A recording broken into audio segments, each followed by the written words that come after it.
बिखरती कांग्रेस को संभालने की कोशिश में लगे हरीश रावत निकाय चुनाव में ताकत झोंकने का कर रहे काम, लेकिन फिर भी कांग्रेस हो रही नाकाम। टिकट को लेकर दिख रहा टकराव, जो मेहनत कर रहे वो किए जा रहे किनारे और जो नकारा है उनके हो रहे वारे न्यारे। धरने पर बैठे नेता ने खोल दी सबकी पोल। एक तरफ जीत का दावा और दूसरी तरफ आरोपों की आंधी। क्या ऐसे निकाय चुनाव जीत पाएगी कांग्रेस पार्टी? सुनिए धरने पर बैठे नेता ने कैसे दी खोली चुनौती।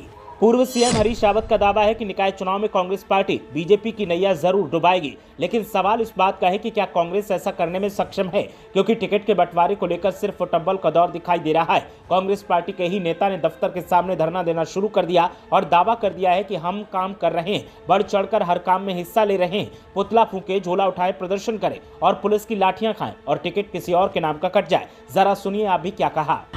पानी सर के ऊपर से निकल गया, झंडे हम उठाएं, कुर्सियां हम उठाएं, इनकी मीटिंगों के लिए हम आए, हमें एक फ़ोन करके आज पुतला दहन है हम आ रहे हैं। लोकसभा में हम बस्ते हम लगा रहे हैं, विधानसभा में बस्ते हम लगा रहे हैं, कार्य हम कर रहे हैं, सारी मीटिंगें हम कर रहे हैं, कमेटी हम बना रहे हैं और टिकट किसी और देने और किसी दूसरे व्यक्ति को देने का प्रयास कर रहा है।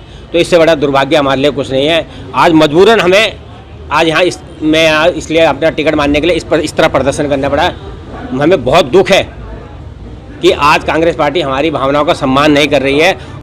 प्रदर्शन कर रहे कांग्रेस नेता ने शीर्ष नेतृत्व पर आरोप लगाया और कहा कि जिसको टिकट देने की प्लानिंग है, हिम्मत है तो उसके महज 20 फोटो ही दिखा दें कि पार्टी के कार्यक्रमों में उसने हिस्सा लिया है। मैं खुद धरना खत्म कर दूंगा। पार्टी के हित में हम काम करते रहें और मलाई चाटने के लिए चाटुकार आ जाएं, ये बर्दाश्त नहीं किया जाएगा।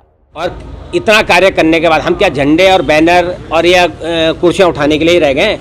बस्ते हम लगा रहे हैं, सब कुछ हम कर रहे हैं, परंतु आज हमें टिकट देने के नाम पर जो व्यक्ति यहाँ नहीं आते हैं, पूरे मैं जिसे टिकट देने का प्रयास किया जा रहा है वो 20 साल से अपने कांग्रेस भवन के अंदर 20 प्रोग्रामों की फोटो दिखा दे, 20 फोटो दिखा दे कि मैं 20 प्रदर्शन की फोटो दिखा दे। मैं चैलेंज कर रहा हूँ कि मैं यहाँ से मैं टिकट मांग ले खुद स्वयं हट जाऊँगा। और जितने पदाधिकारी हैं हमारे इसमें, राजकुमार जायसवाल जी हमारे वार्ड में, हमारे अमित चंद सोनकर भाई हैं, राजेश चमोली जी हैं, उन सबसे पूछा जाए कि वो कितने दिन यहाँ कांग्रेस भवन में आते हैं और कितने दिन यहाँ किसी प्रदर्शन में आए हैं। 20 फोटो दिखा दें, मैं कह रहा मैं स्वयं यहाँ से हट जाऊँगा। वो कांग्रेस भवन के किसी प्रदर्शन, किसी प्रोग्राम, किसी मीटिंग में अगर 20 फोटो दिखा दे अपनी।